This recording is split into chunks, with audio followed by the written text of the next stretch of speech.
राधे कृष्णा मित्रों, वैष्णवी वृंदावन चैनल में आपका स्वागत है।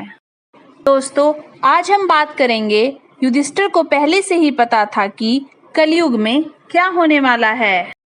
पांडवों का अज्ञातवास समाप्त होने में कुछ समय शेष रह गया था। पांचों पांडव एवं द्रौपदी जंगल में छुपने का स्थान ढूंढ रहे थे। उधर शनिदेव की आकाशमंडल से पांडवों पर नजर पड़ी। शनिदेव के मन में विचार आया कि इन पांचों में से बुद्धिमान कौन है, क्यों न परीक्षा ली जाए। शनिदेव ने एक माया का महल बनाया। कई योजन दूरी में उस महल के 4 कोने थे, पूरब, पश्चिम, उत्तर, दक्षिण। अचानक भीम की नजर महल पर पड़ी और वो आकर्षित हो गया। भीम युधिष्ठिर से बोला, भैया मुझे महल देखना है। भाई ने कहा, जाओ। भीम महल के द्वार पर पहुंचा। वहां शनिदेव दरबान के रूप में खड़े थे। भीम बोला, मुझे महल देखना है। शनिदेव ने कहा, महल की कुछ शर्त हैं। पहली शर्त, महल में 4 कोने हैं, आप एक ही कोना देख सकते हैं। दूसरी शर्त, महल में जो देखोगे उसकी सार सहित व्याख्या करोगे। तीसरी शर्त, अगर व्याख्या नहीं कर सके तो कैद कर लिए जाओगे। भीम ने कहा, मैं स्वीकार करता हूँ, ऐसा ही होगा। और वह महल के पूर्व छोर की ओर गया। वहां जाकर उसने अद्भुत पशु पक्षी और फूलों व फलों से लदे वृक्षों का नजारा देखा। आगे जाकर देखता है कि 3 कुएं हैं, अगल बगल में छोटे कुएं हैं और बीच में एक बड़ा कुआं है। बीच वाले बड़े कुएं में पानी का उफान आता है और दोनों छोटे खाली कुओं को पानी से भर देता है। फिर कुछ देर बाद दोनों छोटे कुओं में उफान आता है तो खाली पड़े बड़े कुएं का पानी आधा रह जाता है। इस क्रिया को भीम कई बार देखता है पर समझ नहीं पाता और लौटकर दरबान के पास आता है। दरबान ने पूछा, आपने क्या देखा? भीम ने कहा, महाशय, मैंने पेड़ पौधे पशु पक्षी देखे, वो मैंने पहले कभी नहीं देखे थे, जो अजीब थे।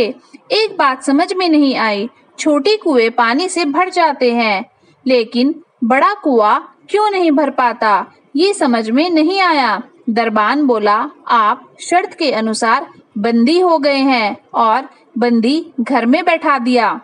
अर्जुन आया, बोला, मुझे महल देखना है। दरबान ने शर्त बता दी और अर्जुन पश्चिम वाले छोर की तरफ चला गया। आगे जाकर अर्जुन क्या देखते हैं, एक खेत में 2 फसल उग रही थी। एक तरफ बाजरे की फसल, दूसरी तरफ मक्का की फसल। बाजरे के पौधे से मक्का निकल रही थी तथा मक्का के पौधे से बाजरा निकल रही थी। अजीब लगा, कुछ समझ नहीं आया, वापस द्वार पर आ गया। दरबान ने पूछा, आपने क्या देखा? अर्जुन बोला, महाशय, सब कुछ देखा पर बाजरा और मक्का की बात समझ में नहीं आई। शनिदेव ने कहा, शर्त के अनुसार आप बंदी हैं। नकुल आया, बोला, मुझे महल देखना है। फिर वह उत्तर की ओर गया। वहां उसने देखा कि बहुत सारी सफेद गायें जब उनको भूख लगती है तो अपनी छोटी बच्चियों का दूध पीती हैं। उसे भी बंदी बना लिया गया। सहदेव आया, बोला, मुझे महल देखना है और वह दक्षिण दिशा की ओर गया। अंतिम कोना देखने के लिए क्या देखता है कि वहां पर एक सोने की बड़ी शिला एक चांदी के सिक्के पर टिकी हुई डगमग डोले पर गिरे नहीं, छूने पर भी वैसे ही रहती है। समझ नहीं आया।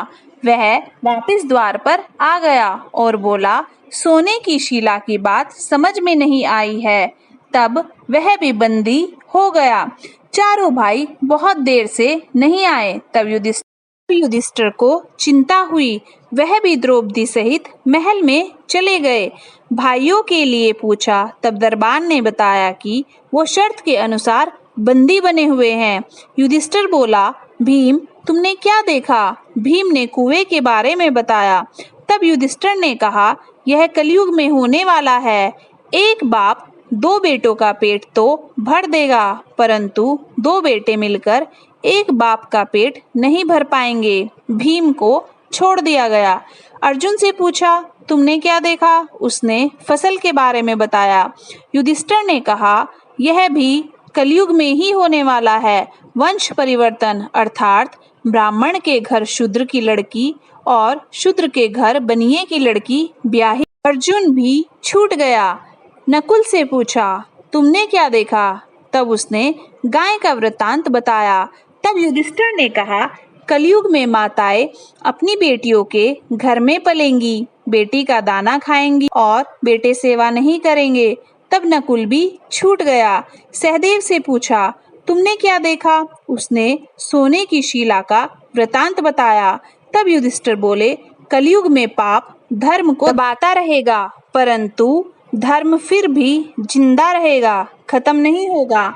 दोस्तों, अगर आपको यह वीडियो अच्छी लगी तो वीडियो को लाइक कीजिएगा, चैनल को सब्सक्राइब कीजिए और कमेंट बॉक्स में राधा कृष्ण लिखिए। जय श्री राधे, जय श्री कृष्णा।